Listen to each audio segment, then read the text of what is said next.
Hello, मैं हूं doctor Faizi और आप देख रहे हैं channel royal classes. Channel royal classes के कोर्स कोड 01 में फिर से आपका स्वागत है। कोर्स कोड 01 है, चैप्टर 1 है, some basic concept of chemistry है, VSTH 31 है, VSTH 31 है। इसके पहले VSTH यानी कि वीडियो सीरीज थ्योरी 30 हो चुका है।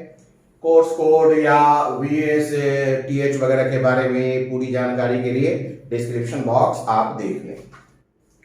मैं आपको ये बता दूं कि ये जो सीरीज है, वीडियो सीरीज थ्योरी 31, इसका संबंध VSTH 30 से है। 30 में हम लोगों ने देखा था, बल्कि 29 से देखना शुरू किया था। 29 और 30 में हम लोगों ने देखा था कैसे और किस तरीके से एम्पिरिकल फार्मूला को हम डिटरमाइन करते हैं या मॉलिक्यूलर फार्मूला को डिटरमाइन करते हैं परसेंटेज कंपोजिशन से या फिर वेट रेशियो से। तो ये हम लोगों ने देख लिया था वीडियो सीरीज 30 तक। अगर आपने वीडियो सीरीज 30 नहीं देखा है तो इनफैक्ट इस टॉपिक को समझने के लिए 29, 30 और 31 देखें। ठीक है, तो ये 3 वीडियो सीरीज में ये टॉपिक कवर हुआ है। चलिए अब आगे आज हम लोग कुछ क्वेश्चंस देखते हैं इसी पर, यानी कि एम्पिरिकल फार्मूला और मॉलिक्यूलर फार्मूला को डिटरमाइन करने के लिए कुछ हम लोग क्या देखते हैं, क्वेश्चंस देखते हैं। एक ऐसे कंपाउंड की बात करें जिसमें कार्बन है, हाइड्रोजन है, ऑक्सीजन है, ठीक है, और उसके एम्पिरिकल फार्मूला को निकालना है। तो क्वेश्चन की बात करते हैं, क्वेश्चन, ठीक है, क्वेश्चन की बात करते हैं। कंपाउंड एक दिया गया है, कंपाउंड का एम्पिरिकल फार्मूला आपको निकालना है। इसमें percent of carbon, percent of hydrogen और परसेंट ऑफ ऑक्सीजन बताया गया है। Percent of carbon, percent of hydrogen और परसेंट ऑफ ऑक्सीजन बताया गया है। एम्पिरिकल फार्मूला आपको बताना है। परसेंट ऑफ कार्बन बताया जा रहा है 52.3%। कार्बन का कितना परसेंट बताया जा रहा है? 52.3%। और हाइड्रोजन है 30%, हाइड्रोजन है 13%। अगर इसको 52.2 कर लीजिए, अगर सपोज दैट इसका ना भी बताया जाए तो आप इसे निकाल सकते हैं। कैसे?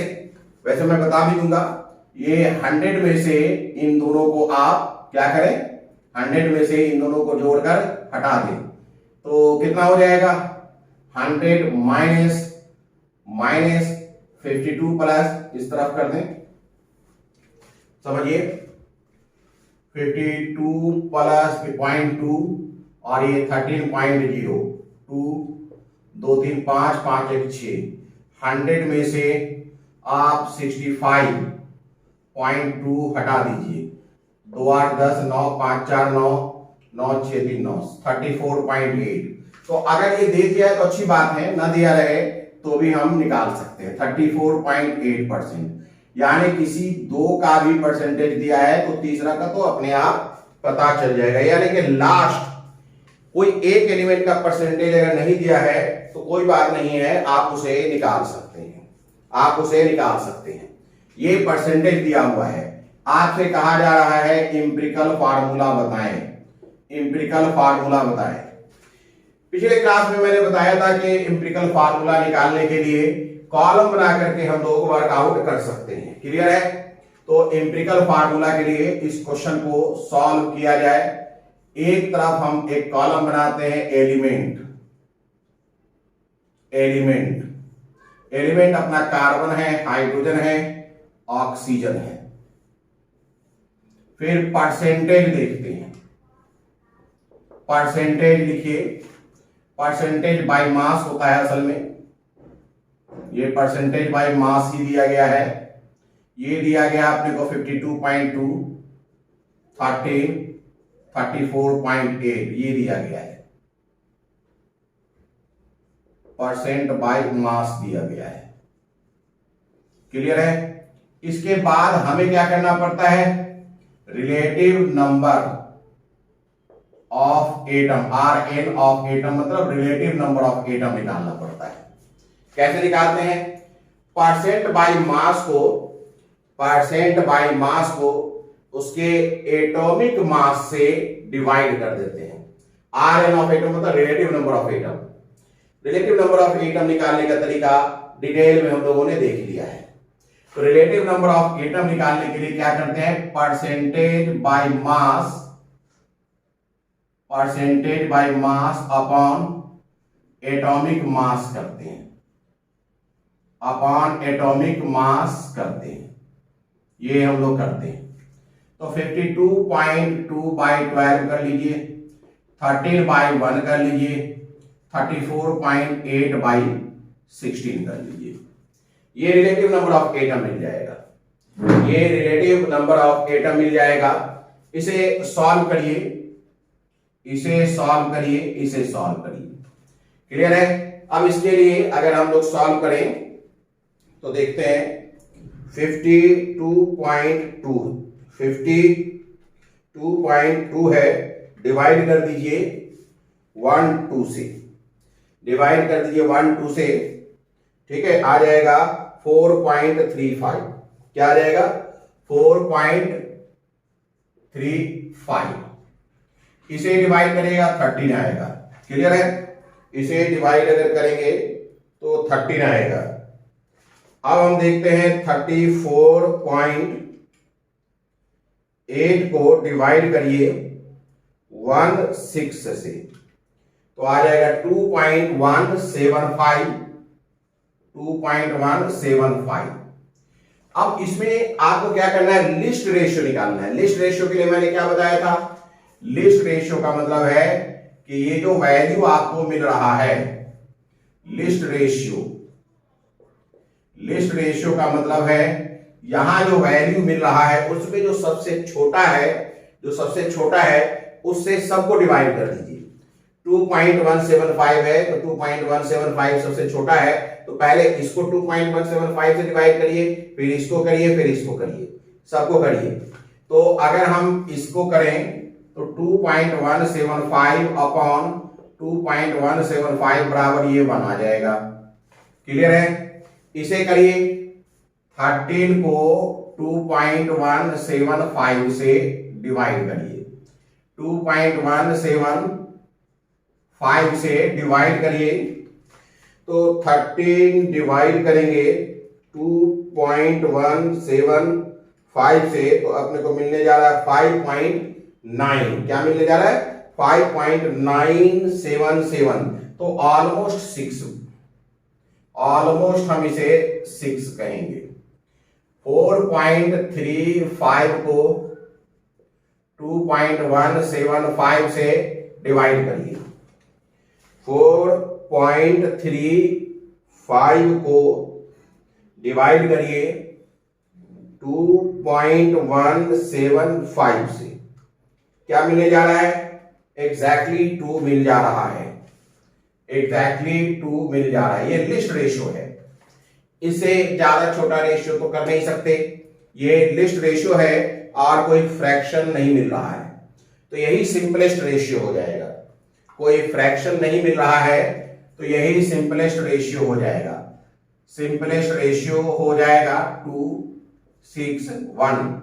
अगर लिस्ट रेशियो में कोई फ्रैक्शन मिल रहा होता, जैसा कि पिछले क्लास में भी मैंने बताया था, लिस्ट रेशियो में अगर कोई फ्रैक्शन मिल रहा होता तो हम सुटेबल नंबर से गुना करते, मल्टीप्लाई करते और सिंपलेस्ट रेशियो बनाते। तो ये हमारा मिल गया 261। इसका मतलब ये है कि एम्पिरिकल फार्मूला हो गया C2H6O। एम्पिरिकल फार्मूला हो गया C2H6O। इसमें मॉलिक्यूलर फार्मूला नहीं निकालना है, पूछा नहीं गया है। मॉलिक्यूलर फार्मूला निकालने के लिए जरूरी है कि मॉलिक्यूलर फार्मूला मास भी बताया जाए। चूंकि मॉलिक्यूलर फार्मूला मास नहीं बताया गया है, इसलिए मॉलिक्यूलर फार्मूला निकालने का कोई मतलब नहीं है। चलिए अब अगला क्वेश्चन देखते हैं। ऐसे कुछ और क्वेश्चंस देखें इस वीडियो सीरीज में। डिटर्मिनेशन ऑफ एम्पिरिकल फार्मूला पर डिफरेंट टाइप्स के क्वेश्चन ही देखना है। इसके बाद एम्पिरिकल फार्मूला और मॉलिक्यूलर फार्मूला के बाद हम लोग देखेंगे अगले वीडियो सीरीज में problem based on chemical reaction, problem based on chemical reactions. अब एक ऐसे कंपाउंड की बात करते हैं जिसमें पोटाशियम है, क्रोमियम है और ऑक्साइड है। क्या है? पोटाशियम, क्रोमियम और ऑक्साइड है। क्वेश्चन देखिए, पोटाशियम दिया हुआ है, क्रोमियम दिया हुआ है, ऑक्साइड दिया हुआ है। पोटाशियम का परसेंट, क्रोमियम का परसेंट और ऑक्साइड का परसेंट दिया हुआ है। पोटाशियम का मान लेते हैं परसेंट है 26.6%, 26.6%। क्लियर है? क्रोमियम का है 35.4%, क्रोमियम का है 35.4% और ऑक्सीजन का 38% है। ये दिया गया है। क्लियर है? आपसे कहा जा रहा है कि एम्पिरिकल फार्मूला निकालें। आपसे कहा जा रहा है कि एम्पिरिकल फार्मूला निकालें। मॉलिक्यूलर फार्मूला मास भी दिया गया है। आपसे कहा जा रहा है कि मॉलिक्यूलर फार्मूला मास MFM 294 है, MFM 294 है। आपको एम्पिरिकल फार्मूला निकालना है, मॉलिक्यूलर फार्मूला निकालना है। इतना आपको इंफॉर्मेशन है। अब इसी को वो सेंटेंस में लिख कर देगा, हमने सेंटेंस नहीं लिखा है।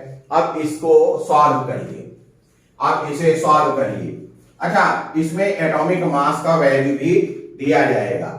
आपको एटॉमिक मास का वैल्यू भी दिया जाएगा, पोटाशियम का, क्रोमियम का, ऑक्सीजन का, तीनों के एटॉमिक मास के वैल्यू दिए जाते हैं। ऑक्सीजन का 16 होता है, ठीक है, क्रोमियम का 52 होता है और पोटाशियम का 39 होता है। चलिए मैं वो भी लिख देता हूं, ठीक है। के बराबर 39 मतलब एटॉमिक मास, CR बराबर 52 एटॉमिक मास, O बराबर 16। ये क्वेश्चन में भी दिया जाएगा, ये क्वेश्चन में भी दिया जाता है वैल्यू। वैसे याद भी रहना चाहिए तो और अच्छा है। चलिए अब पहले क्या करें? पहले सबसे पहला काम है एम्पिरिकल फार्मूला निकालना। एम्पिरिकल फार्मूला के लिए हम सबसे पहला काम करेंगे, एलिमेंट्स लिखेंगे। एलिमेंट्स अपना के, CR और O। परसेंटेज बाय मास लिखेंगे, ये सब परसेंटेज बाय मास दिया हुआ है।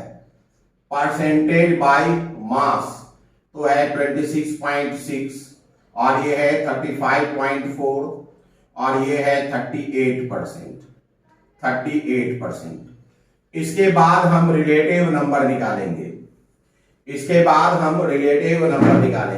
रिलेटिव नंबर कैसे निकालते हैं? रिलेटिव नंबर निकालने के लिए क्या है कि परसेंट बाय मास को उसके एटॉमिक मास से डिवाइड करते हैं, ये याद रखना है।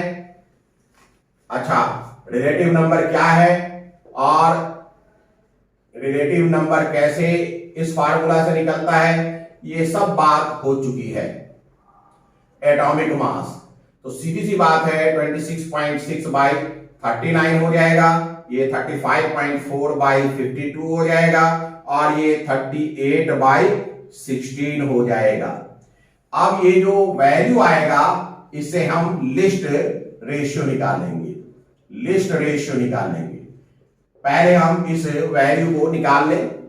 26.6 है अपने पास, 26.6 बाई 39 है, 26.6 डिवाइडेड 39 है, 39 है तो वैल्यू आ रहा है अपने को 0.68।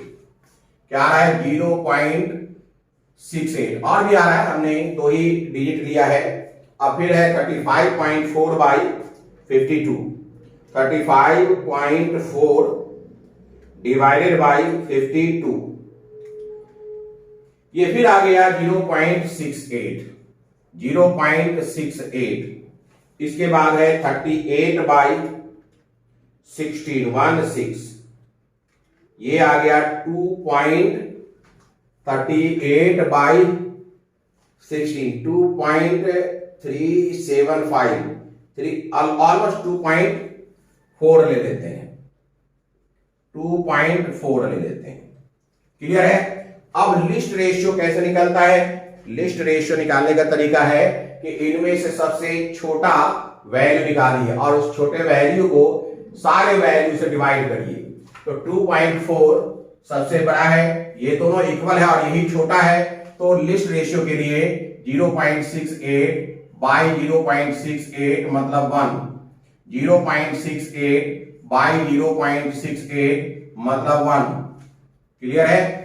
और ये देखिए तो 2.4 बाई 0.68 कितना वैल्यू आ रहा है?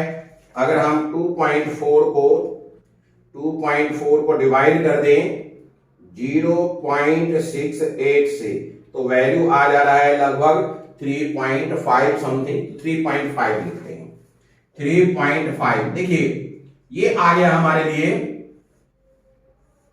सीखने की चीज। ये लिस्ट रेशियो है। लिस्ट रेशियो का मतलब ही आप समझ रहे हैं कि सबसे छोटे से डिवाइड कर दीजिए, तो ये लिस्ट रेशियो है। लेकिन लिस्ट रेशियो होल नंबर नहीं है, फ्रैक्शन में नहीं है, हमें सिंपल रेशियो बनाना है। तो सिंपल रेशियो के लिए क्या करेंगे? लोवेस्ट सुटेबल नंबर से इसे क्या करेंगे? मल्टीप्लाई करेंगे। 3.5 को 1 से मल्टीप्लाई करेंगे 3.5 आएगा, तो ये तो मजा है नहीं। यहीं पर फ्रैक्शन है, तो इसी को बेसिकली ध्यान देंगे ना, इसी को हमें होल नंबर में बनाना है। तो 3.5 मल्टीप्लाइड बाई 1 मतलब 3.5, तो 1 से मल्टीप्लिकेशन का कोई मतलब नहीं है। 3.5 इंटू 2 7, और 2 से अगर कोई बड़ा करेंगे तो वैल्यू ज्यादा आ जाएगा। सिंपलेस्ट रेशियो के लिए सबसे छोटा वैल्यू लेना है, तो 3.5 को हम 2 से मल्टीप्लाई करेंगे। जब इसे 2 से मल्टीप्लाई करेंगे तो सभी को 2 से मल्टीप्लाई करेंगे, तो क्या आ जाएगा अपने पास? ये हो जाएगा सिंपलेस्ट रेशियो SR, ये वैल्यू हो जाएगा 2, ये वैल्यू हो जाएगा 2 और ये वैल्यू हो जाएगा 7। यानी कि एम्पिरिकल फार्मूला की अगर बात की जाए, तो K2CR2O7 दिख रहा है। यानी एम्पिरिकल फार्मूला की अगर मैं बात करूं, तो हमें मिला K2CR2O7। अब चलिए हम लोग एम्पिरिकल फार्मूला मास निकाल लें। एम्पिरिकल फार्मूला मास, K का वैल्यू है 39 इंटू 2 प्लस क्रोमियम का वैल्यू है 52 इंटू 2 प्लस 16 इंटू 7। अगर इसे आप सॉल्व करें तो आपको कितना मिल जाएगा? एम्पिरिकल फार्मूला मास 294 मिल जाएगा। कितना? 294। गुना भाग करके देखिएगा तो हमें EFM मिल गया। MFM दिया हुआ है वो है 294। इसका मतलब है N इक्वल टू MFM, याद रखिए MFM अपॉन EFM मतलब 294 अपॉन 294 मतलब 1। N का वैल्यू 1 है, तो मॉलिक्यूलर फार्मूला क्या हो जाएगा? इसका मतलब है कि molecular formula is equal to K2CR2O7 into 1। मतलब मॉलिक्यूलर फार्मूला और एम्पिरिकल फार्मूला एक ही है, K2CR2O7 है। इसे हम पोटाशियम डाइक्रोमेट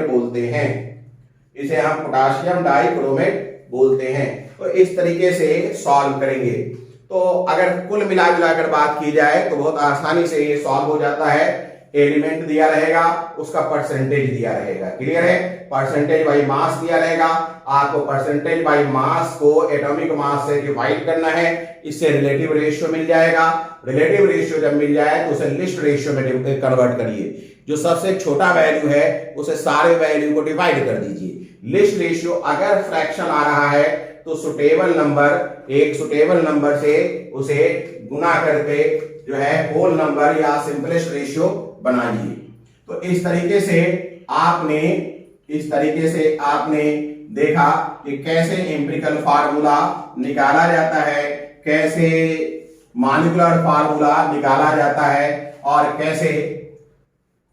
कैसे एम्पिरिकल फार्मूला और मॉलिक्यूलर फार्मूला को रिलेट किया जाता है। क्लियर है? तो ये है हमारा कुछ क्वेश्चंस। एक दो क्वेश्चंस और आगे बढ़ाएं इस वीडियो सीरीज में। एम्पिरिकल फार्मूला और मॉलिक्यूलर फार्मूला के डिटर्मिनेशन से ही रिलेटेड क्वेश्चंस पूछा जाएगा। मान लेते हैं कि एक कंपाउंड है, कार्बन, हाइड्रोजन और नाइट्रोजन रखता है। क्लियर है, नाइट्रोजन रखता है। अब इसमें हमने परसेंटेज कंपोजिशन नहीं लिया, वेट रेशियो ले लिया। क्या ले लिया? Weight ratio. लिख लीजिए कि एक कंपाउंड है, उसमें कार्बन है, ध्यान दीजिएगा क्वेश्चन, कार्बन है, हाइड्रोजन है और नाइट्रोजन है। कार्बन और हाइड्रोजन नाइट्रोजन का अपना रेशियो क्या है? 9:1:3.5। किसी कंपाउंड में ये रेशियो है। क्लियर है। आपको ये भी बता दें कि इसका फार्मूला, मॉलिक्यूलर फार्मूला मास 108 दिया हुआ है। इसका मॉलिक्यूलर फार्मूला मास दिया हुआ है, मॉलिक्यूलर फार्मूला मास दिया हुआ है 108। मॉलिक्यूलर फार्मूला मास 108 दिया हुआ है। आपसे पूछा जा रहा है मॉलिक्यूलर फार्मूला क्या है, आपसे पूछा जा रहा है एम्पिरिकल फार्मूला क्या है। इसके पहले जो हमने बात किया था वो परसेंटेज मास पर था, परसेंटेज बाय मास। इस बार वेट रेशियो दिया गया या वेट रेशियो दिया गया। मैंने पिछले ही क्लास में बताया था, जैसे परसेंटेज मास को एटॉमिक मास से डिवाइड करते हैं तो रिलेटिव नंबर मिल जाता है, वैसे ही वेट रेशियो को अगर हम डिवाइड करते हैं एटॉमिक मास से तो यहां भी हमें रिलेटिव नंबर मिल जाता है। तो ये सब बातें हो चुकी हैं अपनी, ये सब बातें हो चुकी हैं। तो यहां तो हम सिर्फ उसको इंप्लीमेंट कर रहे हैं। तो अब देखिए एलिमेंट अपने पास क्या है, एलिमेंट है अपने पास कार्बन, हाइड्रोजन और नाइट्रोजन। ठीक है। वेट रेशियो क्या है? मास रेशियो, वेट रेशियो जो कहिए, मास ज्यादा अच्छा टर्म है। मास रेशियो की अगर बात करें तो मास रेशियो क्या दिया हुआ है? 9 दिया हुआ है, 1 दिया हुआ है और 3.5 दिया हुआ है। हमें क्या निकालना है? Relative number. तो रिलेटिव नंबर के लिए, रिलेटिव नंबर की अगर बात की जाए, रिलेटिव नंबर की अगर बात की जाए तो क्या हो जाएगा? 9/12। कार्बन का एटॉमिक मास कितना होता है? 12। 9/12, 1/1 और 3.5/14। अब इसे सॉल्व करें, ये तो 1 आएगा ही, इसे सॉल्व करें। क्लियर है। तो 9/12 को अगर हम सॉल्व करेंगे, 3 तिया 9, 3 चौके 12, 3/4 आ जाएगा। इसे 3/4 ही के टर्म में रखें। 3 3 जा 9, 3 4 जा 12, 3/4 रखें। ये कितना हो जा रहा है? इसे हम यहां नीचे ले आते हैं, ये खत्म हो जाएगा, है ना। 3.5 खत्म हो जाएगा। अब जा इसे सॉल्व करिए तो 7 से सॉल्व करिए। 7 5 जा 35, 7 2 जा 14, 25 1 जा 5, 5 4 जा 21/4। मैंने इसीलिए इसको डेसिमल में नहीं लिया क्योंकि मुझे 3/4, 1/4 एक कंफर्टेबल नंबर फील हो रहा है, जो कि डेसिमल में लेने से बढ़िया है। क्लियर है। अब इसमें हम लिस्ट रेशियो लें। लिस्ट रेशियो का मतलब जो सबसे छोटा है उससे डिवाइड करिए। तो 1 से डिवाइड करिए, 1 से डिवाइड करिए, 1 से डिवाइड करिए, है कि नहीं। सबको किससे डिवाइड करिए? 1 से डिवाइड करिए। चलिए मैं 3/4 को 1 से डिवाइड करता हूं। 3/4 को किससे डिवाइड करता हूं? बोलिए। 1 से ना, 1 से क्यों? 1/4 से ना। 1 से छोटा 1/4 है ना। 3/4 को 1/4 से डिवाइड करता हूं। 3/4 into 4/1, ये दीजिए कैंसिल, तो 3 हो गया अपने को। ये 1 को 1/4 से डिवाइड करिए तो क्या हो जाएगा? 1/1 into 4/1 मतलब 4 हो गया। क्लियर है कि नहीं। अब 1/4 को 1/4 से डिवाइड करिए तो ये तो 1 ही होगा ना। 1/4 1/4 1, तो ये रेशियो 1 4 और 3 मिल रहा है। तो ये तो है ही सिंपलेस्ट रेशियो, यही सिंपलेस्ट रेशियो है। इसमें कोई फ्रैक्शन तो आया ही नहीं, तो ये सिंपलेस्ट रेशियो है, यानी 3 4 और 1। तो आप बताइए एम्पिरिकल फार्मूला क्या हो जाएगा? एम्पिरिकल फार्मूला की अगर बात की जाए तो एम्पिरिकल फार्मूला मिल जाएगा C3H4n। ये हमारा एम्पिरिकल फार्मूला है। अब एम्पिरिकल फार्मूला मास भी निकाल लीजिए। 12 दिया 36 प्लस 4 प्लस 14 निकालिए। 4 4 8 6 14 आप क्या एक एक एक दो, दो तीन, दो तीन पांच, 54। देख लीजिए भाई एम्पिरिकल फार्मूला, 12 दिया 36, हमने डायरेक्ट कर लिया, 3 12 है, 3 कार्बन है तो 12 दिया 36, 4 हाइड्रोजन का, नाइट्रोजन का 14, तो 4 4 8 6 14, हाथ क्या एक एक एक दो तीन 5, 54। ये एम्पिरिकल फार्मूला मास है।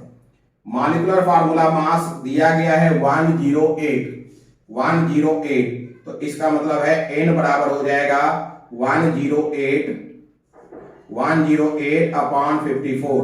2 से डिवाइड हो जाएगा, 2 चौके 8, 2 पचे 10, 2 टाइम्स में ये डिवाइड हो जाएगा, 2 आ जाएगा इसका आंसर। क्लियर है? तो अब हम मॉलिक्यूलर फार्मूला निकाल लें। मॉलिक्यूलर फार्मूला हो जाएगा C3H4n इंटू 2, मतलब C6H8n2, यही मॉलिक्यूलर फार्मूला है। C6H8n2, C6H8n2। क्लियर है? चलिए अगला क्वेश्चन देखिए, नेक्स्ट क्वेश्चन सब लोग क्वेश्चन समझ रहे होंगे। नेक्स्ट क्वेश्चन देखिए, नेक्स्ट क्वेश्चन, अगर हम नेक्स्ट क्वेश्चन की बात करें, ध्यान दीजिएगा, नेक्स्ट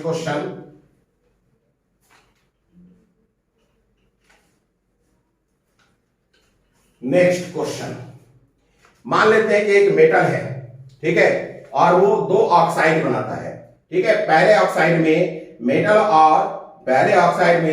मेटल और ऑक्सीजन का जो रेशियो है वो 50 और 50 है, 50 और 50 है, और दूसरे में जो है, दूसरे में मेटल 40 है, दूसरे में मेटल क्या है 40 है। लिख लीजिए इसे, ऐसे लिख लीजिए इसे, 2 मेटल लिखेगा, 2 oxides of metal, 2 oxides of metal लिखेगा, 2 ऑक्साइड्स ऑफ मेटल, ठीक है, containing 50%, containing 50% and 40% of metal,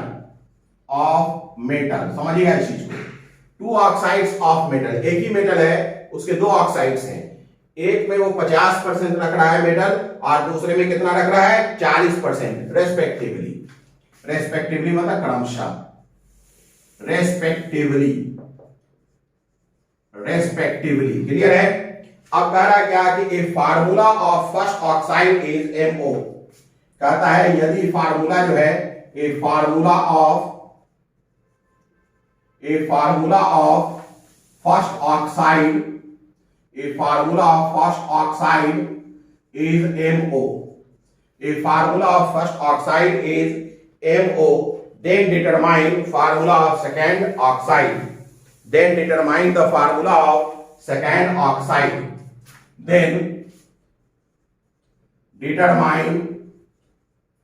then determine the formula of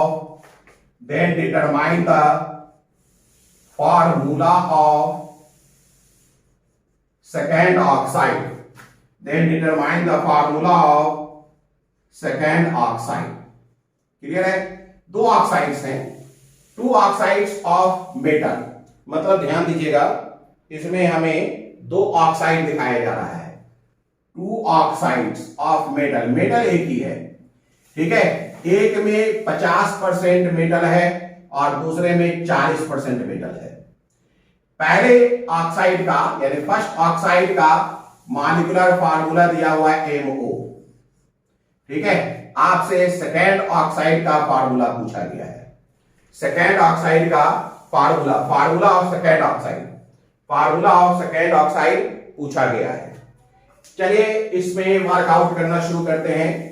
देखिए आप लोग करिए क्या कि जब भी ऐसे क्वेश्चंस हो तो वीडियो पॉज करके पहले खुद बनाइए, फिर देखिए कि आपने जो बनाया है और जो हमने बनाया है दोनों मैच कर रहा है कि नहीं, तो अच्छा रहेगा। लिखिएगा, सबसे पहले हम फर्स्ट ऑक्साइड की बात करें। फर्स्ट ऑक्साइड की खूबी है कि इसका फार्मूला अपने को मालूम है और वो है MO। क्लियर हो गई बात? एलिमेंट क्या है भाई? एलिमेंट क्या है अपना फर्स्ट ऑक्साइड में M और O। परसेंटेज क्या है? परसेंटेज बाय मास की ही बात हो रही है।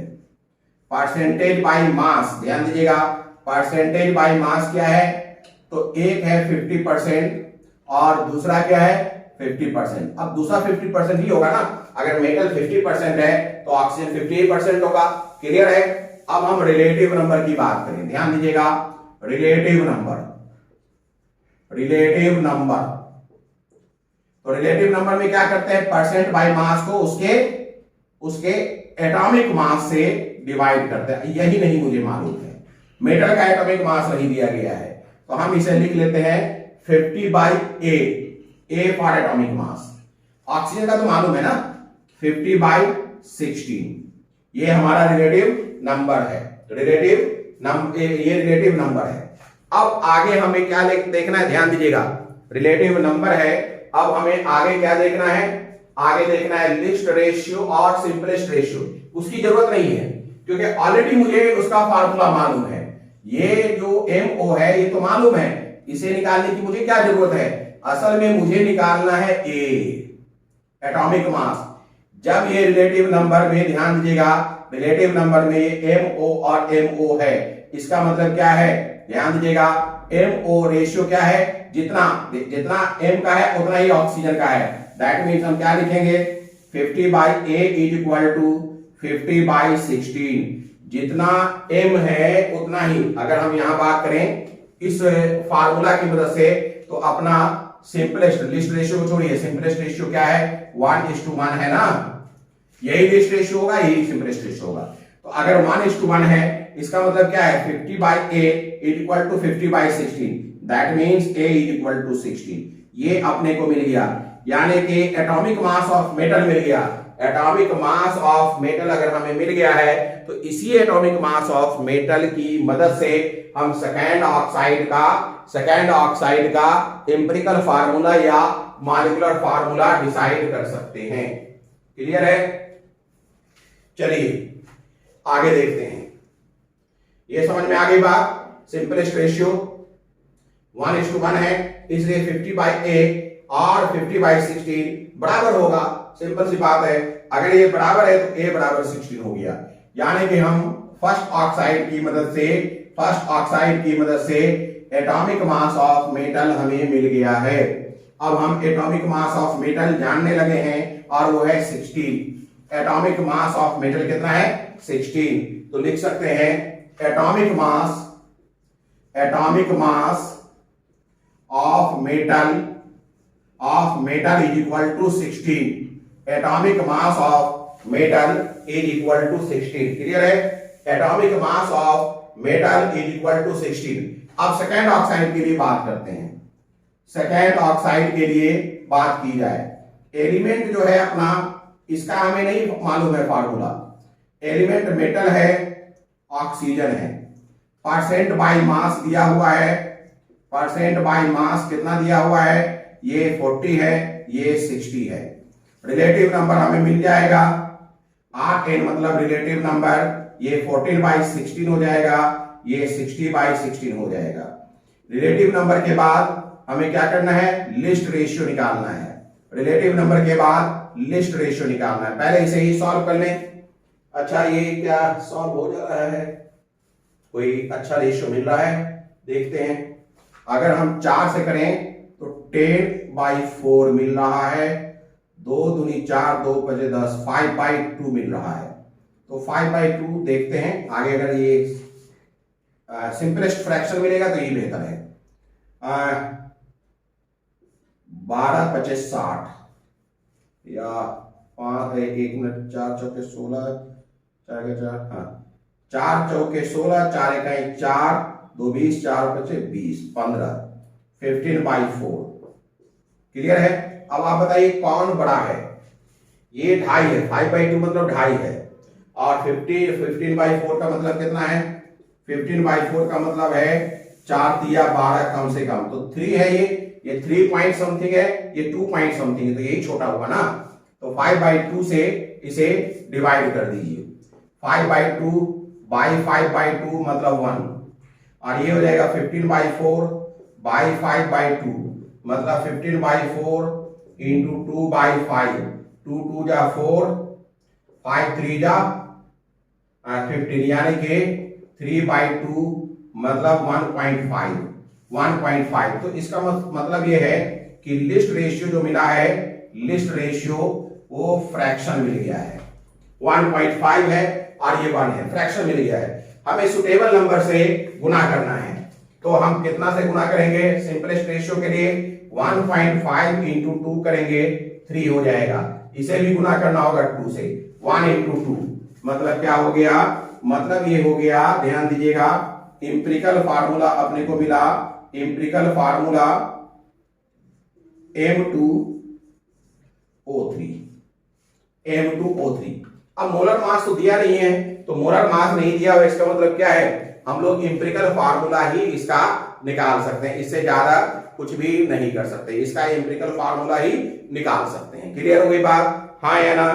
तो चलिए इस तरीके से हमने इंपेरिकल फार्मूला या फार्मूला सिंपली कह लीजिए निकाल लिया। तो चलिए बहुत सारे हम लोगों ने क्वेश्चंस देखे हैं, कुछ और क्वेश्चंस देख लेते हैं, कुछ और क्वेश्चंस देख लेते हैं।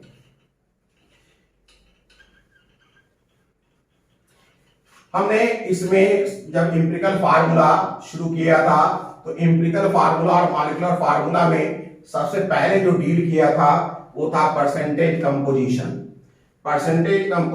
रिलेटिव नंबर, लिस्ट रेशियो, इन सब को हम लोगों ने डिटेल देखा। और फिर फाइनली हम लोगों ने इंपेरिकल फार्मूला निकालना सीखा, मॉलिक्यूलर फार्मूला निकालना सीखा, उस पर आपने कुछ क्वेश्चंस भी कर लिए। कुछ परसेंटेज कंपोजिशंस के भी क्वेश्चंस किए जाएं, कुछ परसेंटेज कंपोजिशंस के भी क्वेश्चन करते हैं। लिखेगा a hydrated sulphate of divalent metal, question है ए हाइड्रेटेड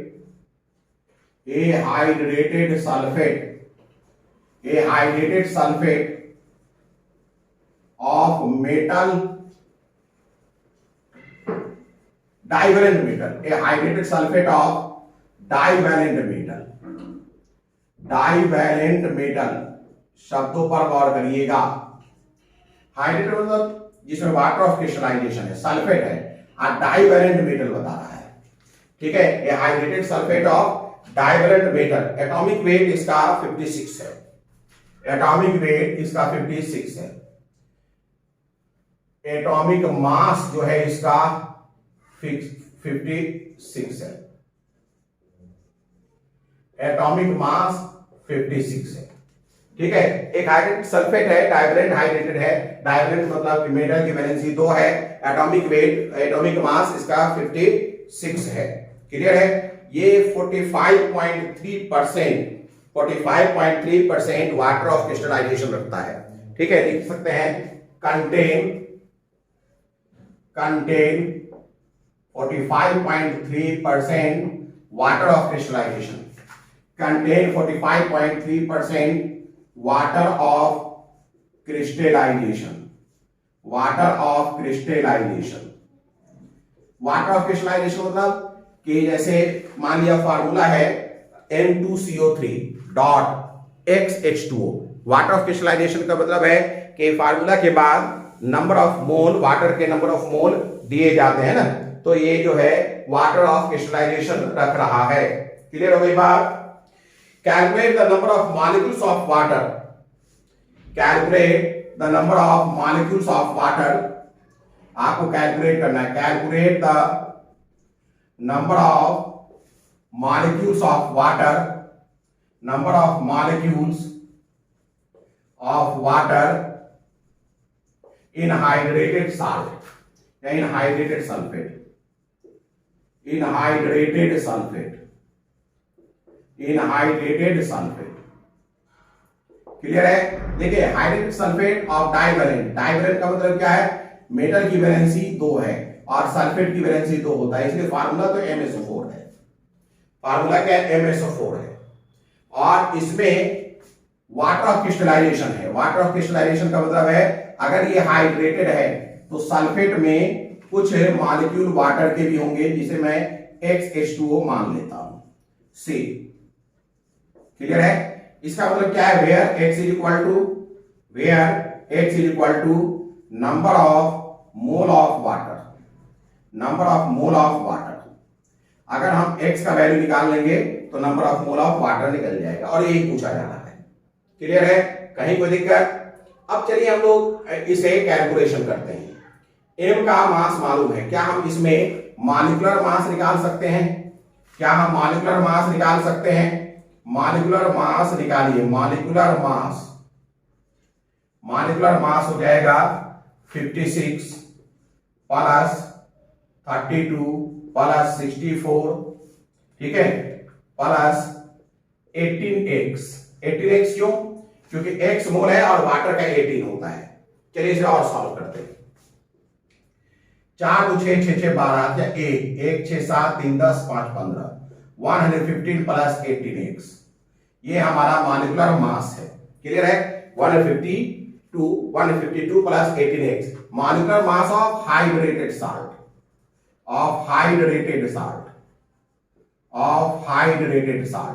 मॉलिक्यूलर मास जो है ये किसका है? हाइड्रेटेड साल्ट का। यहां लिख देते हैं 152 प्लस 18x, ये हमें हाइड्रेटेड साल्ट का मॉलिक्यूलर मास मिल गया है। क्लियर है? कहीं कोई दिक्कत? अब ये बताइए, सीधी सी बात है कि अगर इतना ग्राम साल्ट, इतना पानी रख रहा है 18x, क्लियर है? मान लेते हैं इसे, आप देखिए, सिंस 152 प्लस 18x, ठीक है, 152 प्लस 18x ग्राम। अगर मोलर मास की बात कर रहे हैं, मोलर मास, मॉलिक्यूलर मास को मोलर मास में कर देंगे तो ग्राम हो जाएगा, ठीक है। ग्राम कितना वाटर रख रहा है? 18x, तो इसका मतलब है 1 ग्राम कितना रखेगा? 18x बाई 152 प्लस 18x, तो इसलिए 100 ग्राम कितना रखेगा? 100 ग्राम रखेगा 18x by 152 plus 18x into 100, इतना ग्राम रखेगा। इतना ग्राम क्या रखेगा? ये जो है इतना ग्राम मॉलिक्यूल, इतना ग्राम वाटर रखेगा, इतना ग्राम वाटर रखेगा, ये 18x ग्राम। चलिए मैं फिर से बता दूं, हमने क्या किया? MSO4.X H2O, x मान लिया कि number of mole of water है जो इसमें मौजूद है, यही हमें कैलकुलेट करना है। हमने मॉलिक्यूलर मास कहिए या मोलर मास, जो भी कहिए, मॉलिक्यूलर मास 152 प्लस 18x हो गया, तो इसका मतलब मोलर मास क्या हो जाएगा? इतना ग्राम। इतना ग्राम, ये क्या है? इतना ग्राम, ये है सल्फेट। इतना ग्राम मेटल सल्फेट, मैं लिख ही देता हूं, इतना ग्राम मेटल सल्फेट लिख देता हूं। 152 plus 18x, 152 plus 18x metal sulphate, ठीक है, metal sulphate, hydrated metal sulphate, hydrated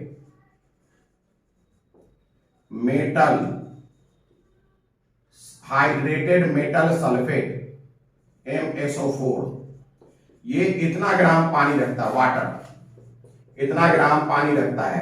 तो अगर 1 ग्राम है हाइड्रेटेड तो इतना ग्राम वाटर रखेगा, और अगर 100 ग्राम ले लेंगे तो इतना ग्राम रखेगा। ये हो गया इक्वेशन नंबर 1। इक्वेशन नंबर 1 कहता है कि 100 ग्राम हाइड्रेटेड मेटल सल्फेट में इतना ग्राम वाटर होगा, इतना ग्राम वाटर होगा। क्लियर है? और हमें इंफॉर्मेशन है कि 45.3%, 100 ग्राम में 45.3% यानी कि 45.3 ग्राम वाटर है। 100 ग्राम में कितना है? 45.3 ग्राम है। और अगर हम बात करें ये प्रॉब्लम में जो इंफॉर्मेशन है उससे, तो क्या हो जाएगा? This imply 18x into 100 upon 152 plus 18x into 45.3, ये हो जाएगा। क्लियर है? अब इसे सॉल्व करिए x के लिए, अब इसे सॉल्व करें हम x के लिए। चलिए इसे यहां पर नहीं मिलेगा जगह, यहां सॉल्व करते हैं, यहां सॉल्व करते हैं। हमें करना होगा 45.3 into 152 plus 18x into 52.3, sorry 45.3 बराबर 1800x। मैंने इसे गुना कर दिया तो 1800x हो गया और इन्हें गुना कर दिया, ये क्रॉस मल्टीप्लिकेशन हो जाएगा ना, तो ये 45.3 152 से गुना हो गया, 45.3 18x से गुना हो गया। चलिए अब इसे हम गुना करते हैं। 45.3 है, 45.3 मल्टीप्लाइड बाई 152 क्या अपने को मिलता है 688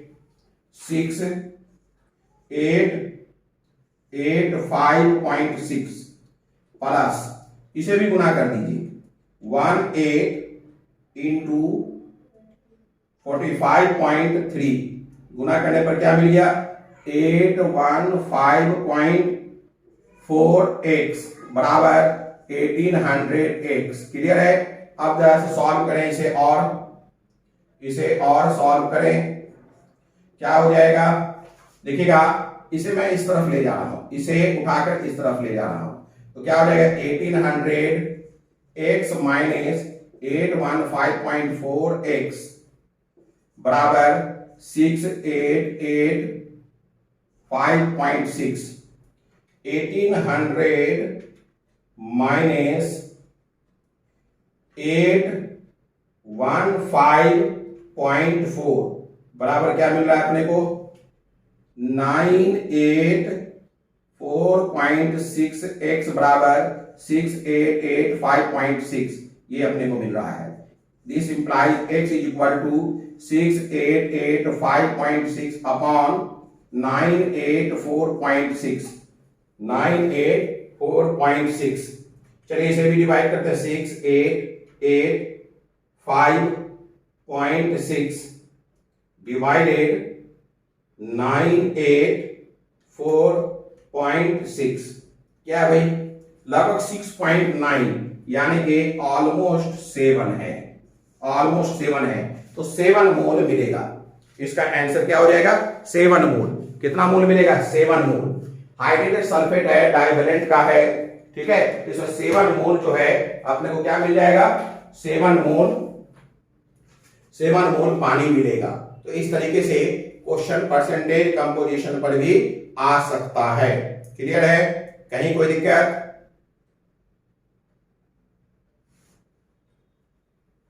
चलिए अब अगला क्वेश्चन देखते हैं। नेक्स्ट क्वेश्चन है, पहले इसे मिटा दें। नेक्स्ट क्वेश्चन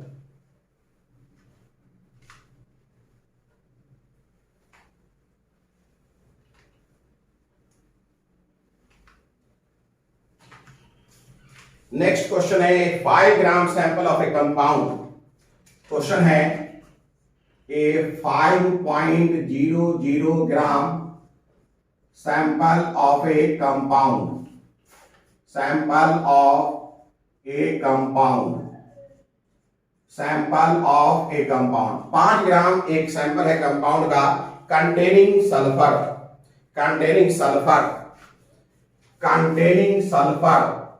क्या है भाई इसमें सल्फर है, कंटेनिंग सल्फर। ध्यान दीजिएगा एक 5 gram sample of A compound, कोई कंपाउंड है 5 ग्राम है उसमें सल्फर मौजूद है। सल्फर का एटॉमिक मास 32 होता है, सल्फर का एटॉमिक मास 32 होता है। इसी किसी भी मेथड से सल्फेट में कन्वर्ट किया गया और उस सल्फेट से फिर बेरियम सल्फेट बना लिया गया। इसे किसी भी मेथड से सल्फेट बनाया गया, किसी भी मेथड से सल्फेट बनाया गया। कौन सा सल्फेट बना उससे कोई मतलब नहीं है, नहीं बताया उसने। किसी भी मेथड से सल्फेट बनाया गया और फिर उस सल्फेट को से बेरियम सल्फेट बनाया गया। बेरियम सल्फेट के बारे में बता रहा है कि ये 0.2 के करीब है, 0.2 है। लिखिए ए 5 gram sample of A compound containing sulphur is converted into sulphate, ठीक है, सल्फेट बाय एनी मेथड, किसी मेथड से, बाय एनी मेथड। पहले तो ये सल्फेट बनाया गया यानी S से SO4 2 माइनस बनाए गए। क्लियर है, जो कि finally 0.262 gram of barium sulphate दे रहा है, which finally forms which finally forms 0.262 gram barium sulphate जो फाइनली जो है 0.262 ग्राम बेरियम सल्फेट बना रहा है। आपको बताना है कि कंपाउंड में सल्फेट का परसेंटेज क्या है। What is the percentage of sulphur in given compound the sample. What is the percentage of sulphur, what is the percentage by mass, what is the percentage by mass of sulfur in the given compound, sulfur in the given compound मतलब sample का compound. Clear है? तो मैं question लिखते लिखते question समझा भी रहा हूं। 5 gram sample of A compound, एक कंपाउंड है 5 ग्राम सैंपल है, वो सल्फर रखता है और वो कन्वर्ट हो जाता है सल्फेट में किसी भी मेथड से, method is not mentioned here, और जो फाइनली BaSO4 बनाता है। फाइनली क्या बनाता है? BaSO4 बनाता है। आपसे पूछा जा रहा है कि सल्फर का percent by mass of sulphur कितना है इस सैंपल में। क्लियर है? बेरियम का एटॉमिक मास बताया जा रहा है 137, सल्फर का 32 और ऑक्सीजन का 16, ये आपको बताया जा रहा है। चलिए सबसे पहले हम देखते हैं कि इसमें हुआ क्या। सैंपल है, ध्यान दीजिएगा, सैंपल है, इसका मैं सॉल्यूशन कर रहा हूं। सैंपल है, इसका मास दिया हुआ है 5.00 ग्राम यानी 5 ग्राम। इसे पहले सल्फेट में कन्वर्ट किया गया। सल्फेट में कन्वर्ट करने का मतलब है टोटल सल्फर यहां से यहां आ गया। ठीक है, टोटल सल्फर एटम कहां से कहा गया? सैंपल से सल्फेट में आ गया। क्यों? क्योंकि POAC वैलिड है।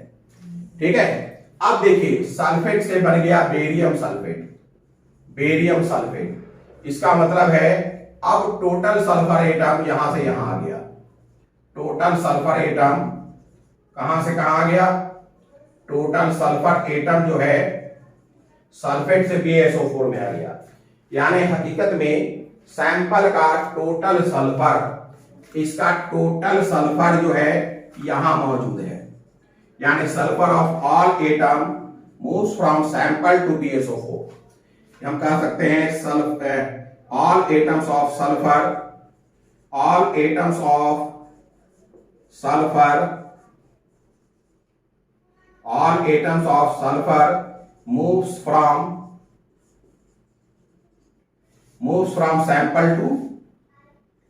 moves from sample to BaSO4।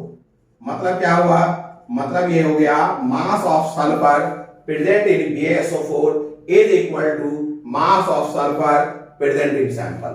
इसका मतलब हो गया mass of sulphur present in BaSO4 is equal to mass of sulfur present in sample। mass of sulfur present in sample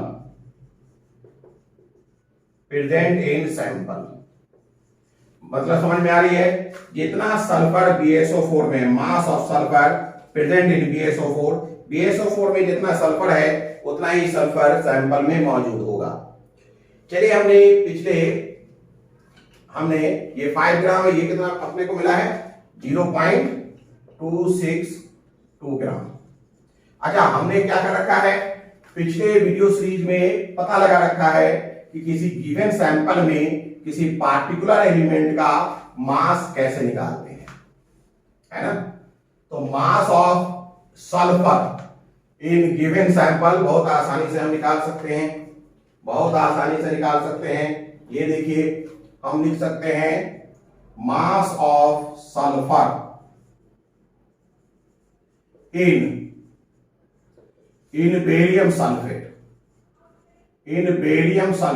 कितना हो जाएगा भाई? In barium sulphate number of atom, sulphur का कितना है 1 into atomic mass 32 upon molar mass हो जाएगा 137 plus 32 plus 16 into 4, कितना मोलर मास है, into mass of given sample जो कि है 0.262। ये हमें क्या दे देगा, सल्फर का मास मास ऑफ सल्फर इन PaSO4। अब इसे हम क्या करें, कैलकुलेशन कर लें। अब इसे हम कैलकुलेशन करके मास ऑफ सल्फर पता लगा ले, जितना मास ऑफ सल्फर BaSO4 में है उतना ही मास ऑफ सल्फर किसमें है, ऑर्गेनिक ये उस सैंपल में है। तो चलिए इसे हम सॉल्व करते हैं। क्या हो जाएगा 32 अपॉन ये 64 हो जाएगा। हम 16 इंटू 4 को 64 भी लिख सकते हैं। तो 4 2 6 7 13 हाथ में 1 6 7 3 10 3 13 हाथ में 1 1 2 233 आ गया। कितना आ गया 233 आ गया। क्लियर है, इंटू 0.262। अब इसे और सॉल्व करिए, क्या हो जाएगा 32 इंटू 0.262 डिवाइडेड बाई 233 कितना आ गया 0.035 और भी है, हम इतना ही ले लेते हैं 0.035 ले लेते हैं। क्लियर है, ग्राम। अब देखिए परसेंटेज के लिए भी हमें फॉर्मूला मालूम है। परसेंटेज बाय मास कैसे निकालते हैं, परसेंटेज बाय मास बराबर हो जाएगा जिसका निकालना है उसका मास वो है 0.035 और जिसमें निकालना है यानी कि सैंपल का मास 5 इंटू 100। ये सब फॉर्मूला करा चुके हैं। तो इसे अब हम करते हैं 0.035 इंटू 100 डिवाइडेड 5 कितना हो गया 0.07%। इतना परसेंट है सल्फर, कम है, ज्यादा नहीं है। 0.7 नॉट 07, 0.7% है, 0.7% है। क्लियर है, 0.7% है। तो इस तरीके से आपने क्या देखा, इस तरीके से आपने बहुत सारे क्वेश्चंस बनाए। ठीक है, क्वेश्चंस तो बहुत सारे हैं, हम जितना भी चाहे बनाएं। आपको बता दें कि हर चैप्टर का वीडियो सीरीज थ्योरी है और वीडियो सीरीज थ्योरी के बाद हर चैप्टर में फिर वीडियो सीरीज जो है वो क्वेश्चंस के लिए भी बनाए गए हैं। तो क्वेश्चंस बहुत बनाने के लिए आप वीडियो सीरीज उनके क्वेश्चंस वाले सीरीज को आप देखेंगे। क्लियर है, चलिए अब एक और क्वेश्चन करें फिर आगे बात की जाएगी। एक और क्वेश्चन कर लिया जाए। देखिए नेक्स्ट क्वेश्चन, ये भी एक अच्छा क्वेश्चन है। कहता है कि किसी मेटल को हीट किया गया है ना, ऑक्सीजन में, इन ऑक्सीजन लिखेगा क्वेश्चन में, on being heated,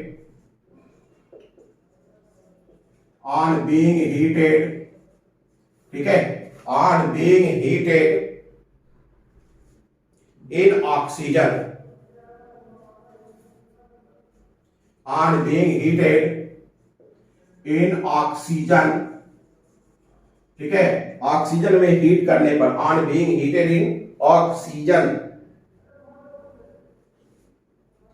3.120 gram of metal, 3.120 gram of metal converted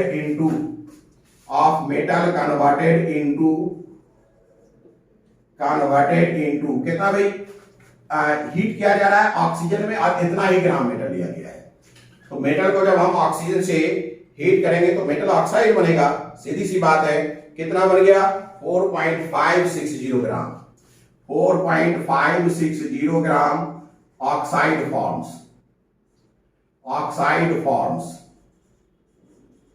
oxide forms दिखेगा।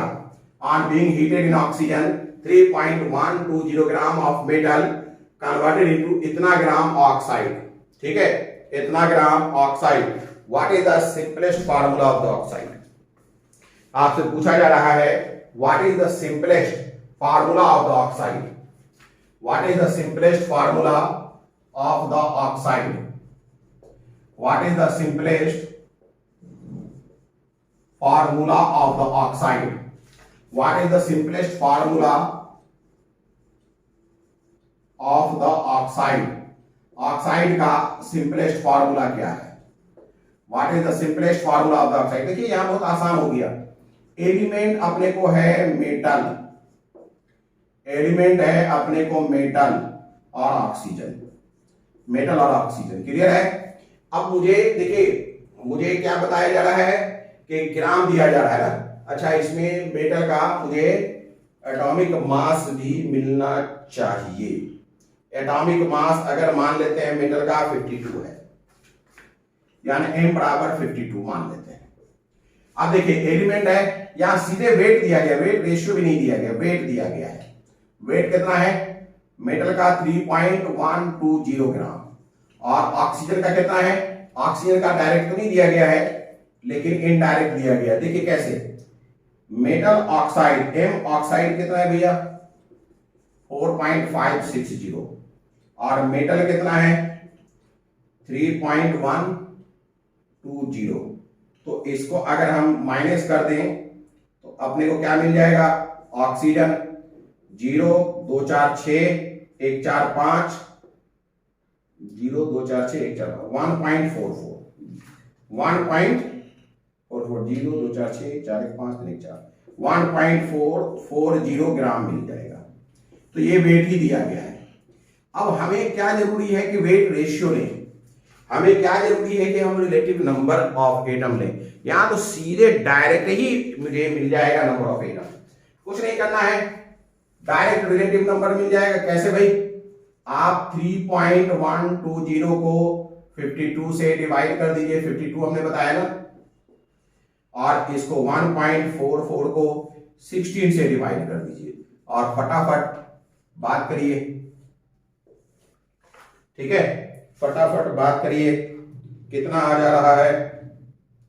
3.12 को डिवाइड करना है किससे?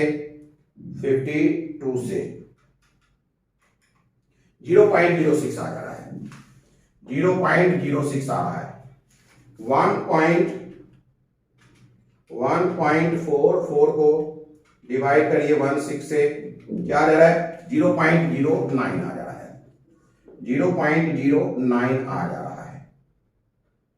है कि नहीं? अब इसका लिस्ट रेशियो निकाल लीजिए। लिस्ट रेशियो क्या हो जाएगा? 0.06 बाई 0.06 बराबर 1। इसका हो जाएगा 0.09 बाई 0.06, मतलब कितना हो गया? 2 3 दूनी 6 3 दिया 9, यानी 3/2 मतलब 1.5। तो सिंपलेस्ट रेशियो अपने आप निकल गया। सिंपलेस्ट रेशियो गया 1:2 और 1.5 × 2 मतलब ये 3, ये 2। तो एम्पिरिकल फार्मूला क्या हो जाएगा? एम्पिरिकल फार्मूला हो जाएगा M2O3। एम्पिरिकल फार्मूला हो जाएगा M2O3। तो चलिए, इस तरीके से आपने बहुत सारे क्वेश्चंस देखे हैं। क्वेश्चंस की कमी नहीं है, क्वेश्चंस आगे भी बनाया जाएगा इसी चैप्टर के क्वेश्चन सीरीज में। क्वेश्चन सीरीज का वीडियो अलग है, ठीक है, क्वेश्चन सीरीज का वीडियो अलग है, उसमें आप देखेंगे, उसमें हर टॉपिक पर, जैसे एम्पिरिकल फार्मूला है तो 20 25 50 जितने भी मार्केट में उपलब्ध किताब है सबके बढ़िया बढ़िया क्वेश्चंस, एक ही टाइप के क्वेश्चन रिपीट नहीं किया जाएगा, डिफरेंट टाइप के क्वेश्चंस आपको करा दिए जाएंगे। क्लियर हो गई बात? तो इस तरीके से बहुत सारे क्वेश्चंस इसमें हो गए। उम्मीद है कि आपको ये सब समझ में आ रहा होगा। अगर समझ में आ रहा है तो लाइक करिए, शेयर करिए, सब्सक्राइब करिए। Good day.